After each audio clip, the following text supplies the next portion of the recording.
present this session on climate literacy. As you'll see from the first slide here, my name's Craig Love and I'm the Climate Change Manager within Transport Scotland. Now, climate change is the forefront of our everyday lives. If we go online, pick up a paper, turn on the TV, it's unlikely that you'll go a day without seeing something on climate change, from net zero to COP26, severe weather and its impacts.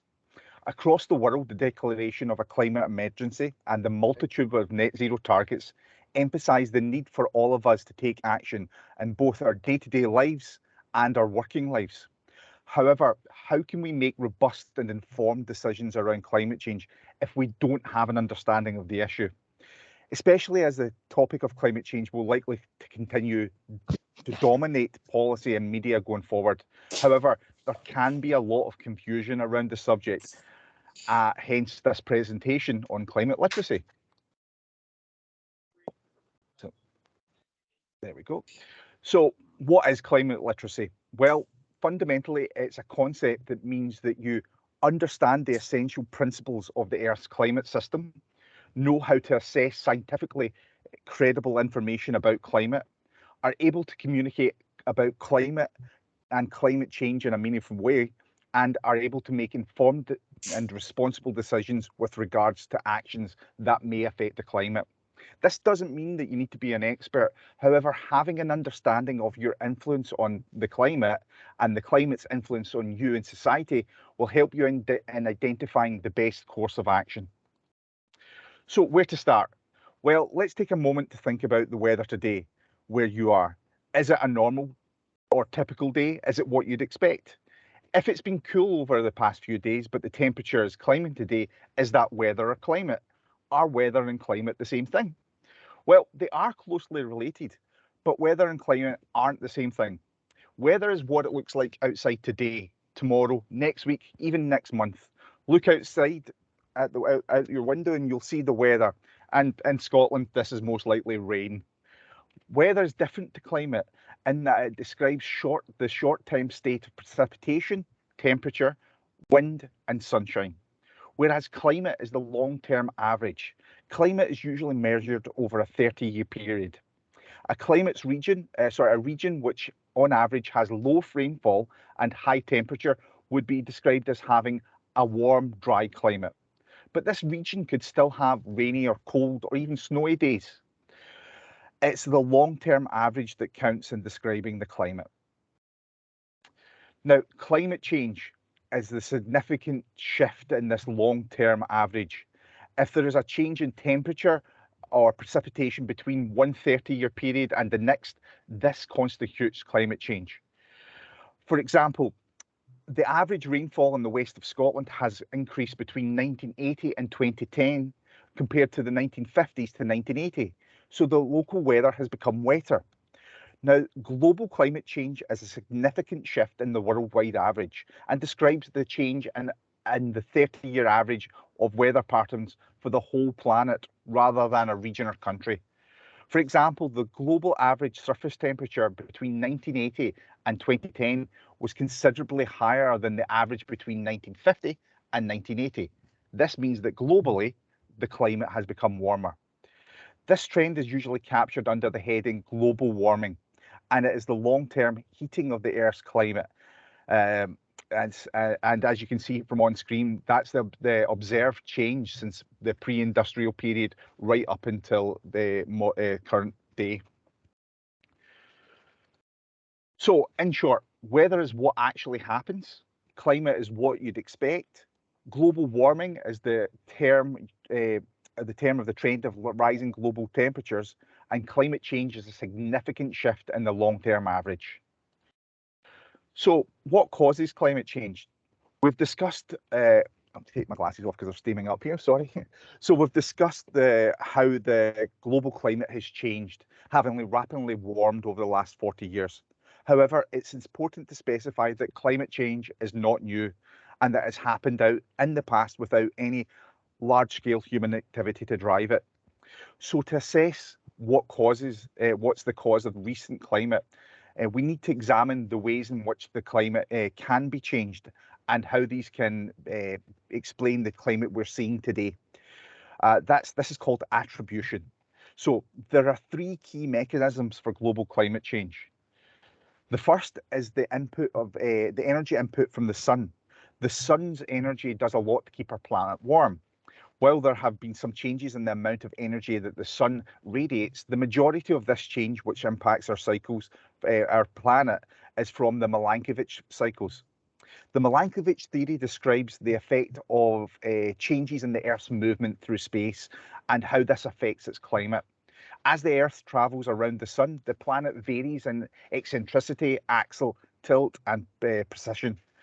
These changes have a large impact on our climate. The direction of the Earth's axis changes over time, completing one full cycle approximately every 26,000 years. The second mechanism is called albedo, which is the reflection coefficient. This is the ratio of reflected radiation from a surface to the amount of radiation that hits it. In other words, it calculates how well something reflects radiation. Albedo is measured on a scale from 0 for no reflection of a perfectly black surface to 1 for a perfect reflection of a white surface. The albedo of our atmosphere and the Earth's surface has an impact on our climate, as it dictates how much energy is absorbed by the planet and our atmosphere and how much is reflected back out into space. The ocean's surface and forests have a low albedo, whereas deserts and some have some of the highest albedo amongst landforms. While much of the Earth's surface has a relatively low albedo, the average is brought up by the relatively high albedo of clouds. The third mechanism is the greenhouse gas effect. The greenhouse effect is a natural process that warms the Earth's surface. When energy for the sun, known as solar radiation, reaches the Earth's atmosphere, some of this is reflected back into space. The remaining energy is absorbed by the land and the oceans, heating the Earth. This radiates from the Earth back towards space. Some of this heat is trapped by greenhouse gases in the atmosphere, keeping the Earth warm enough to sustain life. Human activities such as burning fossil fuels, agriculture, and land clearing are increasing the amount of greenhouse gases released into the atmosphere. This is trapping extra heat and causing the Earth's temperature to rise. So a greenhouse gas is a gas which contributes to the greenhouse gas effect by absorbing infrared radiation from the sun. There are 7 main greenhouse gases which are often referred to as the Kyoto basket of 7. Carbon dioxide is the most important of these, representing over 2/3 of climate forcing by anthropogenic greenhouse gas emissions. The Kyoto basket of 7 greenhouse gases are carbon dioxide, methane, nitrous oxide, hydrofluorocarbons, perfluorocarbons, sulfur hexafluoride, and nitrogen triofluoride. Now, each of these gases have a specific global warming potential, which is a relative measure of how much heat a greenhouse gas traps in the atmosphere. Global warming potential compares the amount of heat trapped by a certain mass of the gas in the question to the amount of trapped heat by the same mass of carbon dioxide.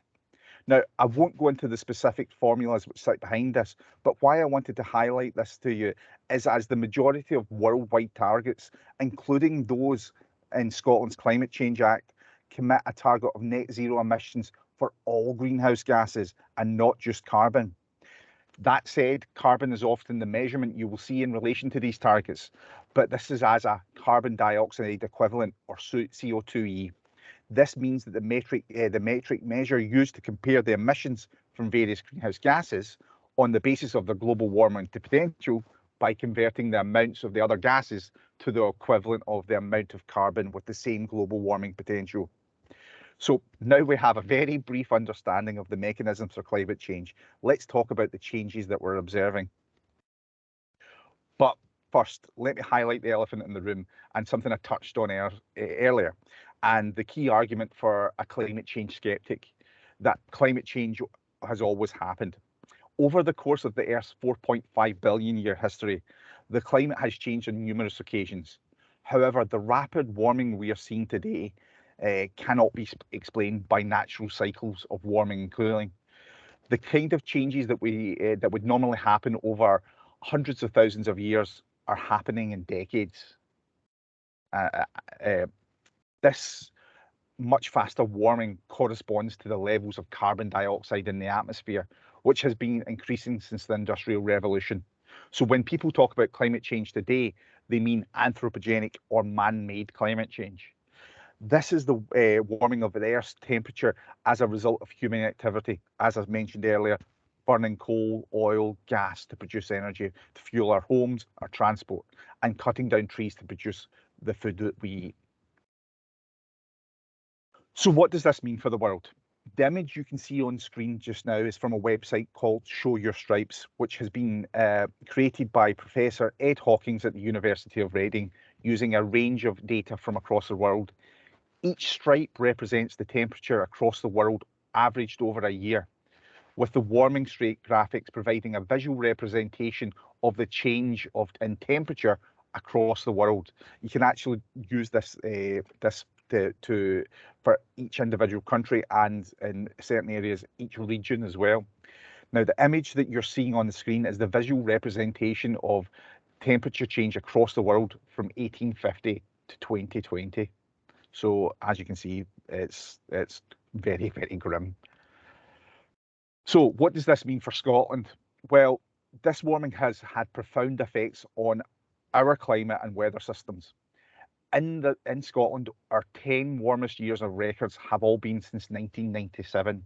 The average temperature over the last decade, 2010 to 2019, was warmer than the 1961-1990 average, with the hottest year falling in 2014, and 2020 was the third warmest year on record.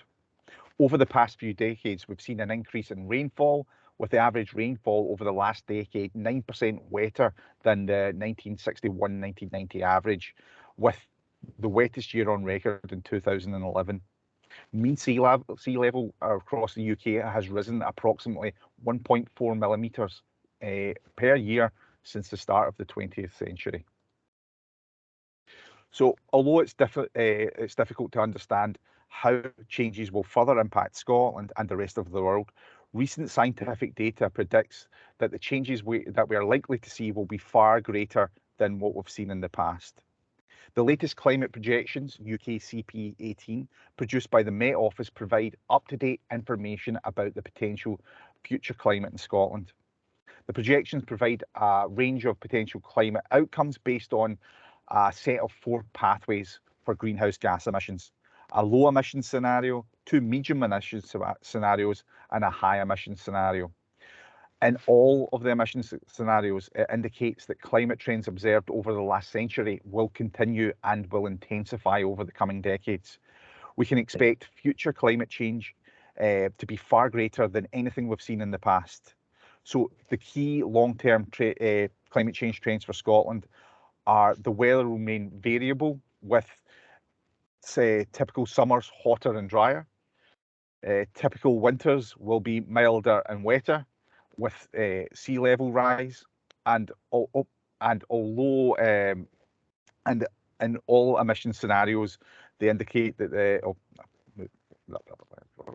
we can also expect to see increases in summer heat waves, extreme temperatures and droughts, increased frequency and intensity of extreme precipitations events, and reduced occurrence of snow and frost.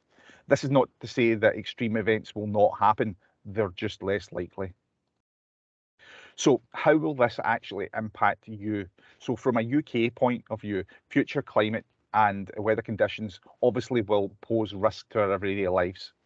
In the UK, the Committee on Climate Change worked with a range of scientists, economists and government departments, along with informed stakeholders from across the UK, to develop the climate change projections we just touched on. This is an independent assessment that has been used to help inform the UK Climate Change Risk Assessment, also known as UK CCRA 3. And the assessment looks at 61 risks and opportunities from climate change. To accompany the risk assessment, there are a series of summaries for each country in the UK, with each risk categorised as more action needed, further investigation, watching brief, or sustained current action. Now, of the 61 risks and opportunities, more action is needed in Scotland to address 32 of them, with sustaining current action only deemed as appropriate in 4 cases. Of the 61, 4 issues are deemed to both be a risk and opportunity, 3 of which are associated with the natural environment, and each of these require more action or further investigation. There are also 8 opportunities that could arise from climate change in Scotland, with 5 of them requiring more action or further investigation. In total, the urgency scores for 25 of the risks of climate change in Scotland have increased since the last risk assessment 5 years ago. The risk of flooding to people, communities and buildings remains the most severe risk for Scotland, and this is the costliest hazard to businesses. Flooding remains a key risk to infrastructure, and water scarcity in the summer is also likely to become an issue, particularly for private water supply companies. Climate change also continues to affect the natural and marine environment across Scotland, as well as its agricultural and forestry, landscape and regulating services such as pollination. High temperatures also have the potential to affect a wide range of health and social outcomes. Interactions between risks are also increasingly recognised. The rest of this report outlines what the risks and opportunities are associated with climate change for Scotland, but in summary, we need to do more on climate change throughout the UK. So now we've established how and why climate change occurs, the impact it's having on us currently and what it may look like in the future, and the risks that climate change poses. But how are we responding to it? Well, there are three ways to tackling the issue of climate change, and while they're all intrinsically linked, they are different in their approach. Now, the first is mitigation. This is an anthropogenic intervention to reduce the source or enhance the sinks of greenhouse gases. You then have adaptation, which is the adjustment in the natural or human system in response to actual or expected climate stimuli or their effects, which moderates harm or exploits beneficial opportunities.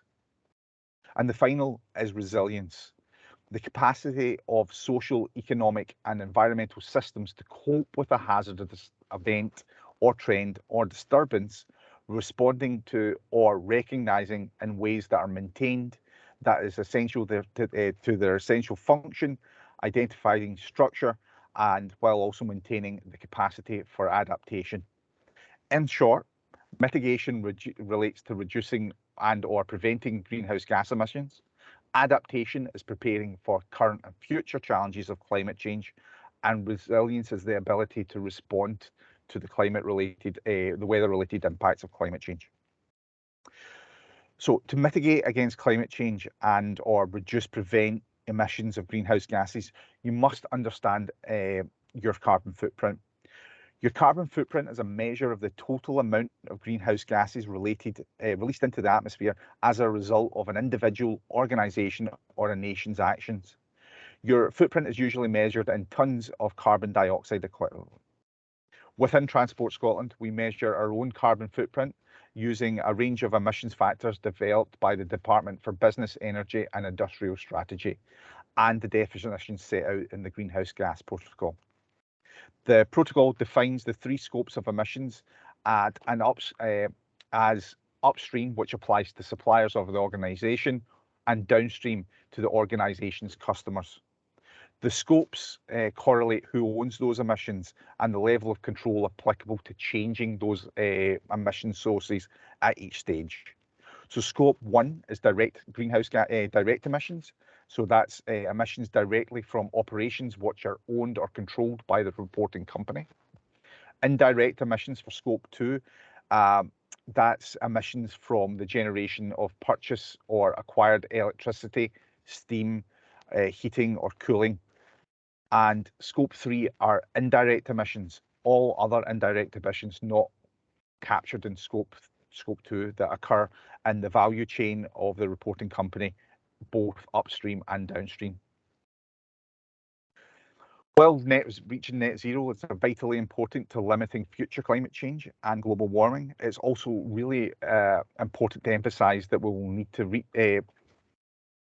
while it's important that we reach net zero to limit global catastrophic climate change, even if we stopped all greenhouse gas emissions tomorrow, the impacts of climate change that we're already seeing and are likely to continue for the decades to come.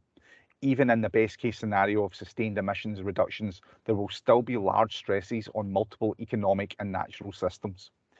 Sir James Bevan, the Chief Executive of the Environment Agency, said last year, the bottom line is that net zero alone is not enough to save our planet. To do this, we need net zero plus, and the plus is adaptation, making ourselves resilient and ready to live safely and well in a climate change world. Essentially, we cannot be net zero without being well adapted. Think of them as two sides of the same coin. We need both, and the best of all interventions are those where we can actually do both at the same time. So adaptation will be necessary across all sectors: agriculture, biodiversity, coastal areas, energy, finance, just to name but a few. The faster the climate changes and the longer adaptations are put off, the more difficult and expensive it could be. In simple terms, countries and communities need to develop adaptation solutions and implement action to respond to the impacts of climate change that are already happening, as well as preparing for future impacts. Adaptation solutions take many shapes and forms depending on the unique context of a community, business, organisation, country, or region. Now, there is no one size fits all solution. Adaptation can range from the building of flood defences to setting up an early warning system for things such as cyclones and switching to drought-resistant crops, to redesigning communication systems. Many nations and communities are already taking steps to build resilient societies and economies, but considerably greater action and ambition will be needed to cost effectively manage the risks both now and in the future. Successful adaptation not only depends on governments, but also on the active and sustained engagement of stakeholders, including national, regional, and multilateral organisations. The public and private sectors, civil society, and other relevant stakeholders will be needed to effectively manage the knowledge that's required. Adaptation to the impacts of climate change may be undertaken across various levels. The need to adapt, although will prepare us for the changes which are projected, we will also see acute events like heat waves and heavy downpours or even wildfires. Climate resilience and climate smart planning to mitigate the impacts of acute and chronic events will be vital as events become more frequent or intense as the climate changes. Climate resilience cannot happen without climate change adaptation or actions taken to ensure infrastructure, communities, and countries alike withstand climate risk. Planning is the key to resilience in the context of climate change. The ability of a system or community to rebound following an event requires not only recognizing potential hazards like extreme weather events, but also understanding the underlying vulnerabilities that may come from them. So, what can we do? Tackling climate change will require huge changes in society. Decarbonising energy, restoring habitats, making food supply sustainable are all critical, but methods for motivating these actions have typically taken the wrong approach by not highlighting the urgency of the issue and the disastrous consequences of failing to act.